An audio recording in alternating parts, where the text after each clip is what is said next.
મારા સમાજ માટે મેં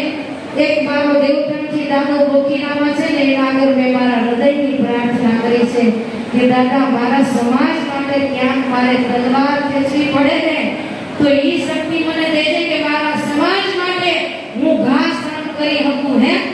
અમદેશની આર્ય રમણી અમર થઈ ગઈ ઇતિહાસમાં એટલે છે ધન્ય મુખ જીજાબાઈની જ્યાં શિવાજી જન્મો હતો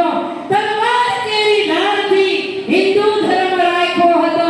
પડકાર કરતી પુત્રને શિવા સમરજે રણ મેદાનમાં અમદેશની આર્ય રમણી અમર થઈ ગઈ ઇતિહાસમાં જો આ દેશની આર્ય રમણી અમર થઈ જતી હોય તો મારા લોહા સવરની નારીને હું કઈ નાની સોની નથી ગાતી ઈ માની કોખમાંથી કઈ જેવો શિવાજી પ્રગટ થયો છે નહીં તો આ વિશ્વકર્માના 5 પુત્રમાંથી કઈ બનવું તો હશે જ એટલે આવા દીકરાઓ પણ આપણા સમાજમાં છે તો દીકરી કરતા કે સાદો દાળ ભાત શાક રોટલી ડોક્ટર હોય કે પાયલોટ હોય ઈ દીકરી